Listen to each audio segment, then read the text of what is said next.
ಸಿದ್ದರಾಮಯ್ಯನವರು ಒಂದಾದ್ಮೇಲೆ ಒಂದು ತಪ್ಪುಗಳನ್ನ ಮಾಡ್ತಾ ಇದ್ದಾರೆ. ಅವರು ಬಹಳ ಅನುಭವಿಗಳು, ಅದರ ಪ್ರಶ್ನೆ ಅಂದ್ರೆ ಎಲ್ಲೋ ಒಂದ್ ಕಡೆ ಮುಖ್ಯಮಂತ್ರಿಗಳು ಸಿದ್ದರಾಮಯ್ಯನವರು ಮೂಡಾ ಪ್ರಕರಣದಲ್ಲಿ ಫ್ರಮ್ ದ ಡೇ ಒನ್ ಯಾವಾಗ ಭಾರತೀಯ ಜನತಾ ಪಾರ್ಟಿ ಮೂಡಾ ವಿಚಾರವನ್ನ ಎತ್ಕೊಂಡಾಗ ಅವ್ರು ಎಚ್ಚೆತ್ಕೋಬೇಕಾಗಿತ್ತು. ಮೊನ್ನೆ ತೆಗೆದುಕೊಂಡಂತ ನಿರ್ಧಾರ ಬಹುಶಃ 2 ತಿಂಗಳ ಹಿಂದೆನೆ ಬಿಜೆಪಿ ಹೋರಾಟವನ್ನ ತೆಗೆದುಕೊಳ್ಳುವ ಮುನ್ನವೇ ಇಲ್ಲ ತಪ್ಪಾಗಿದೆ, ನಾನು ನಿವೇಶನಗಳನ್ನ ವಾಪಸ್ ನೀಡ್ತೇನೆ ಅಂತೇಳಿ ಅವತ್ತೇ ನಿರ್ಧಾರ ತೆಗೆದುಕೊಂಡಿದ್ರೆ ಬಹುಶಃ ಇಷ್ಟೆಲ್ಲ ನಾವು ಹೋರಾಟವೂ ಕೂಡ ಮಾಡೋದಕ್ಕೆ ಆಗ್ತಾ ಇರಲಿಲ್ಲ.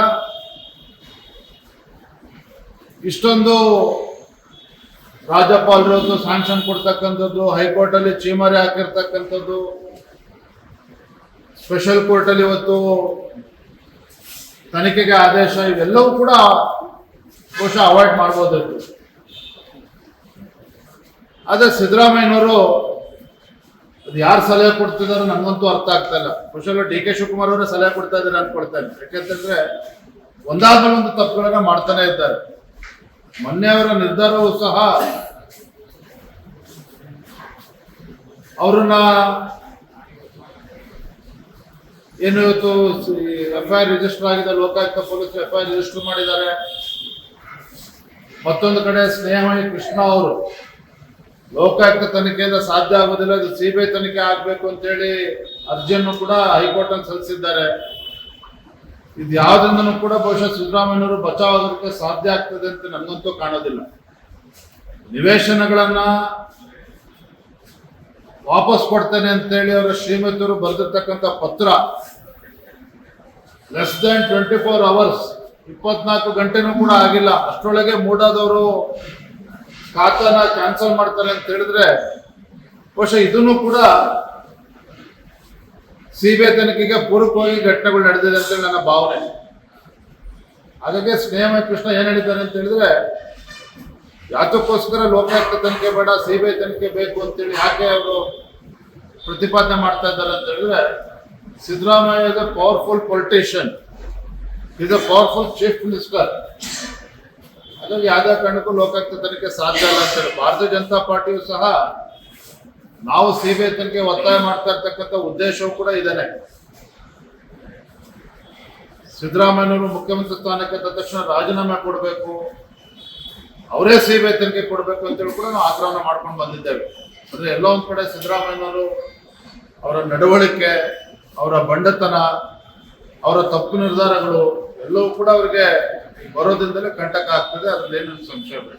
ಇದನ್ನು ಬಿಜೆಪಿ ಹೇಗೆ ನೋಡುತ್ತೆ ಸರ್? ಈಗ ಅವರು ಪ್ರಕರಣವನ್ನು ಬಂದಿದ ತಕ್ಷಣ ಆಫರ್ ಮಾಡೋದು, ತಕ್ಷಣಕ್ಕೆ ಮತ್ತೆ ಮೂಡಾದಿಂದ ಅದನ್ನ ರಿವರ್ಸಲ್ಗೆ ತಗೊಳ್ಳೋದು ತೀರ್ಮಾನಗಳು, ನನಗೆ ಮೂಡಾ ಕಮಿಷನರ್ ತೆಗೆದುಕೊಂಡಿರ್ತಕ್ಕಂಥ ನಿರ್ಧಾರವೇ ಆಶ್ಚರ್ಯ ತರ್ತಕ್ಕಂಥದ್ದು. ಈಗಾಗಲೇ ವಿಚಾರ ರಾಜ್ಯದ ಉಚ್ಚ ನ್ಯಾಯಾಲಯದಲ್ಲಿ ಇವತ್ತು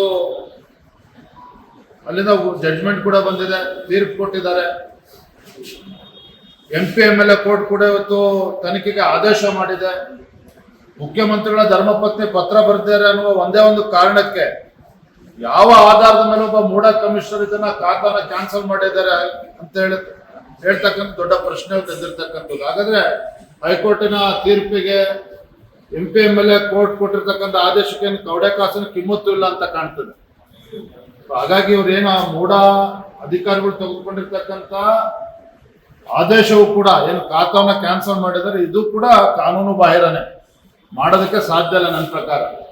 ಎಲ್ಲೊಂದ್ ಕಡೆ ಅಧಿಕಾರಿಗಳು ಕೂಡ ಇದ್ರ ಶಾಮೀಲಾಗಿರ್ತಕ್ಕಂಥದ್ದು ಸ್ಪಷ್ಟವಾಗಿ ಗೊತ್ತಾಗ್ತಾ ಇದೆ. HK ಪಾಟೀಲ್ ಕಾನೂನು ಮಂತ್ರಿಗಳು ಅವ್ರು ಹೇಳ್ತಾರೆ EDಯ ಪ್ರವೇಶ ಇದರಲ್ಲಿ ಅನುಚಿತ ಅಂತ. ನೀವು ಕಾನೂನು ಸಚಿವರ ಸಲಹೆ ಪಡೆದುಕೊಂಡ್ರೆ ಭಗವಂತನೇ ಕಾಪಾಡಬೇಕು. ನಾವು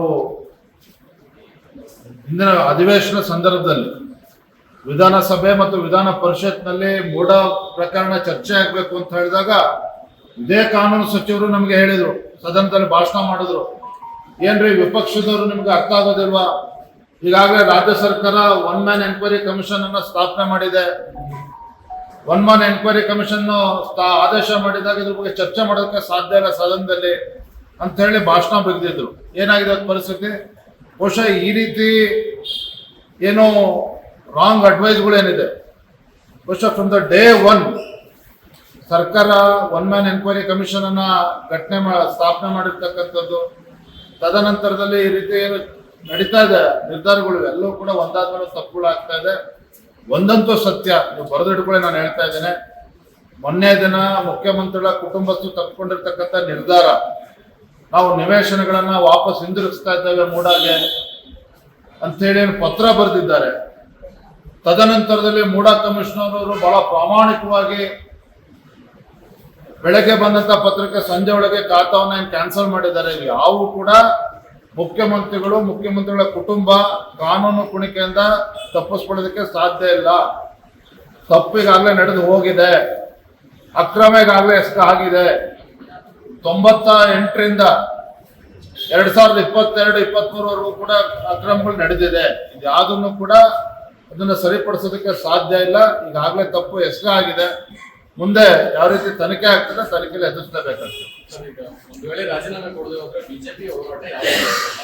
ಕೊಡದೆ ಹೋದ್ರೆ ಪ್ರಶ್ನೆಗಳಲ್ಲಿ ಮುಖ್ಯಮಂತ್ರಿಗಳು ರಾಜೀನಾಮೆ ಕೊಡ್ತಾರೆ. ಈಗಾಗಲೇ ಮಲ್ಲಿಕಾರ್ಜುನ್ ಖರ್ಗೆ ಅವರು ಈಗಾಗಲೇ ಮುಖ್ಯಮಂತ್ರಿ ರೇಸ್ ಈಗಾಗಲೇ ಕಾಂಗ್ರೆಸ್ ಪಕ್ಷ ಶುರುವಾಗಿದೆ. ಮುಂಚೆ ಕೇವಲ 2-3 ಜನ ಇದ್ರು, ಈಗಾಗಲೇ 5-6 ಜನದ ಪಟ್ಟಿ ಆಗಿದೆ. ನಾನು ಕೂಡ ಸೀನಿಯರ್ ಇದ್ದೆ, ನೋಡ್ತೀರಿ ಬರೋಂಥ ಒಂದು ವಾರದಲ್ಲಿ ನೀವು ನೋಡ್ತಾರೆ ಯಾವ ರೀತಿ ಬೆಳವಣಿಗೆ ಆಗ್ತದೆ ಅಂತೇಳಿ. ಮುಖ್ಯಮಂತ್ರಿ ಸಿದ್ದರಾಮಯ್ಯನವರು ರಾಜೀನಾಮೆ ಕೊಡೋದಿಲ್ಲ ಅನ್ನೋ ಪ್ರಶ್ನೆ ಉದ್ಭವ ಆಗೋದಿಲ್ಲ. ಯಾವ ಕ್ಷಣದಲ್ಲಿ ಕೊಡ್ತಾರೆ, ಯಾವ ಸಂದರ್ಭದಲ್ಲಿ ಕೊಡ್ತಾರೆ, ಯಾವತ್ತು ಕೊಡ್ತಾರೆ ಅಂತಕ್ಕಂಥ ಪ್ರಶ್ನೆ ಮಾತ್ರ ಉಳಿದಿರ್ತಕ್ಕಂಥದ್ದು. ನಿಮಗೂ ಮಾಹಿತಿ ಇರುತ್ತೆ ಕಾಂಗ್ರೆಸ್ನಿಂದ ಆ ರೀತಿಯಾದ ಬೆಳವಣಿಗೆಗಳು ಆಗ್ತಿದೆ ಅನ್ಸುತ್ತೆ. ಡಿ ಕೆ ಶಿವಕುಮಾರ್ ಅವರು ಕೇಳ್ಬಿಟ್ಟು ಹೇಳ್ತಾರೆ, ಸಿದ್ದರಾಮಯ್ಯನವರು ಮುಖ್ಯಮಂತ್ರಿ ಸ್ಥಾನಕ್ಕೆ ತಕ್ಷಣ ರಾಜೀನಾಮೆ ಕೊಡಬೇಕು, ಅವರೇ ಸಿಬಿಐ ತನಿಖೆ ಕೊಡಬೇಕು ಅಂತೇಳಿ ಕೂಡ ನಾವು ಆಗ್ರಹನ ಮಾಡ್ಕೊಂಡು ಬಂದಿದ್ದೇವೆ. ಅಂದ್ರೆ ಎಲ್ಲೋ ಒಂದ್ ಕಡೆ ಸಿದ್ದರಾಮಯ್ಯನವರು ಅವರ ನಡವಳಿಕೆ, ಅವರ ಬಂಡತನ, ಅವರ ತಪ್ಪು ನಿರ್ಧಾರಗಳು ಎಲ್ಲವೂ ಕೂಡ ಅವರಿಗೆ ಬರೋದ್ರಿಂದಲೇ ಕಂಟಕ ಆಗ್ತದೆ. ಅದ್ರಲ್ಲಿ ಏನು ಸಂಶಯ ಬೇಡ. If you like this video ಬೇಗ ಲೈಕ್ ಮಾಡಿ, ಕಾಮೆಂಟ್ ಮಾಡಿ, ಶೇರ್ ಮಾಡಿ ಹಾಗೂ ಯೋಯೋ ಟಿವಿ ಕನ್ನಡವನ್ನು ಸಬ್ಸ್ಕ್ರೈಬ್ ಮಾಡಿ.